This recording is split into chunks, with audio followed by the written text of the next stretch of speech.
Hello friends, I am अप्रति। Welcome back to our channel plants space. आज हम Thai BECIL के बारे में बात करेंगे, जिसको मरुआ, मारवा, मार्जोरम कई नामों से जाना जाता है।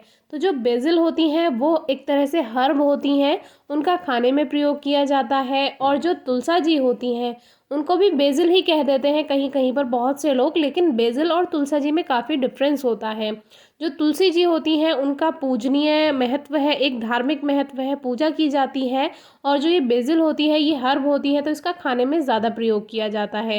लेकिन हम पहले ही आपसे कई बार शेयर कर चुके हैं कि खाने के बारे में हम ज़्यादा जानकारी नहीं देंगे, हम उसको ग्रो करने से लेकर उसकी केयर पर आपसे बातें करेंगे, क्योंकि खाने के बारे में सबको सब कुछ नहीं पता होता और जब तक पूरी जानकारी ना हो तब तक कोई भी बात शेयर करनी नहीं चाहिए।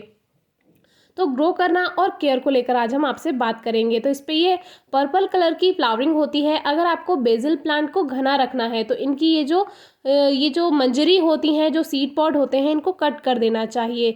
जैसे कि हमने तुलसा जी के पौधे में भी बताया है आपको। तो ये हमारे यहाँ पर नहीं लगा हुआ है, ये हमारे घर के पास में लगा हुआ है। तो हम इसके सीड्स भी ग्रो करके आपसे शेयर करेंगे अगर इसमें बनते हैं, क्योंकि ये ज़रूरी नहीं है कि सीड बनाकर ही दे ये प्लांट, क्योंकि कभी कभी सीड पॉट खाली भी रह जाते हैं, केवल फ्लावरिंग ही हो पाती है अगर उसे अच्छा पोषण नहीं मिल पाता है। लेकिन ये एक हार्डी प्लांट है, मिंट फैमिली से बिलोंग करता है। तो जो इसकी टहनियाँ होती हैं, ब्रांचेज होती हैं, वो स्क्वायर शेप में होती हैं, यानी कि जैसे तुलसा जी आपने देखी हैं गोल शेप में होती है उसकी स्टेम, उसकी ब्रांच। लेकिन इसकी जो ब्रांचेज होती हैं वो जैसे मिंट की ब्रांचेज होती हैं, मिंट की टहनियाँ होती हैं पुदीने की, तो आपने देखा होगा। तो इससे इसकी पहचान कर सकते हैं, कुछ स्क्वायर शेप में होती है ये। तो ये एक ही पौधा लगा हुआ है और काफ़ी घना है, ब्रांचेस हैं इसमें। लेकिन अगर इसकी फ्लावरिंग ये कट कर दी जाए तो ये और भी ज़्यादा बुशी हो जाएगा। तो कोई बात नहीं, जहाँ पर ये लगा हुआ है उन्होंने इसको ऐसे ही लगाया हुआ है और पत्तियाँ इस पर इतनी ज़्यादा नहीं है। तो अगर इसको कट कर दिया जाए तो ये जो फूल हैं इसको कट कर दिया जाए तो ये काफ़ी बुशी हो जाएगा और नई नई ब्रांचेस इसमें से निकलेंगी। तो ये जो इस तरह से इसमें सीड्स बनते हैं, तो देखते हैं इसमें सीड हमें मिल पाते हैं या नहीं, आगे ज़रूर आपसे कभी शेयर करेंगे। तो एक तरह से हमें आपसे आज बेसिल शेयर करनी थी, जो कि हमारे घर के पास में लगी हुई है। इसको कटिंग से भी ग्रो कर सकते हैं, सीड से भी ग्रो कर सकते हैं। अब बात करते हैं तुलसा जी के बारे में। तो ये तुलसा जी हैं, जैसे कि हमने आपको तुलसा जी की केयर विंटर में बताई हुई है।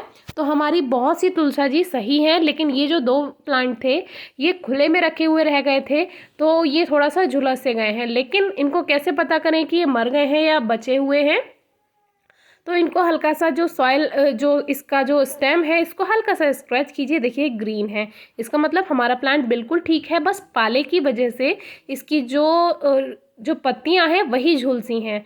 तो दूसरा वाला भी हम देख लेते हैं। तो ओवर वाटरिंग से भी ये मर जाते हैं, सूख जाते हैं तुलसा जी के प्लांट। तो ओवर वाटरिंग बिल्कुल नहीं करनी है।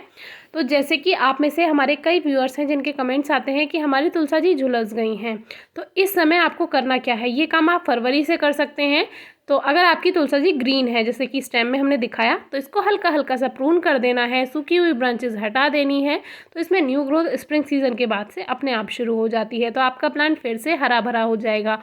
और जब उस पर फूल खिलते हैं, यानी मंजरी आनी शुरू होती है, जो उसका सीड पॉड होता है उसको आप पिंच करते रहिए, तो आपका प्लांट बुशी रहेगा और ज़्यादा दिन तक बना रहेगा। ये हमारे कुछ प्लांट्स हैं जो हमने छोटी छोटी पॉलीथीन्स में लगा रखे हैं और हमने इसको शेयर भी किया था। देखिए बिल्कुल ठीक ठाक हैं, सर्दियों से बचे हुए हैं। ये बद्री तुलसा जी हैं, इनको भी हमने बचाया हुआ है और देखिए बिल्कुल ठीक हैं, काफ़ी सारे फ्लावर्स आए हुए हैं।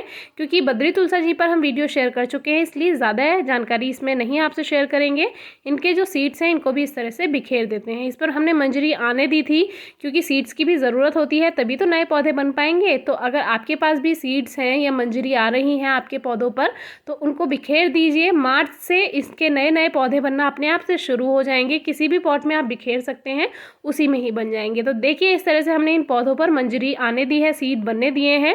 आपको अगर प्लांट को बुशी रखना है, घना रखना है, तो इनको आप तुरंत हटाते रहें। हमें इसके सीड्स चाहिए थे, तो नए नए पौधे बन जाएंगे और तुलसा जी हमारे गार्डन में कभी ख़त्म नहीं होंगी। इस तरह से श्यामा तुलसी, रामा तुलसी, बद्री तुलसी और अब बेसिल हम सब आपसे शेयर कर चुके हैं। फिर भी कोई क्वेरी है तो आप ज़रूर पूछिए। सूखी हुई टहनियों को पिंच करते रहिए, हटाते रहिए, ट्रिम करते रहिए और कम से कम 2 से 3 घंटे की धूप तुलसा जी को ज़रूर मिलनी चाहिए।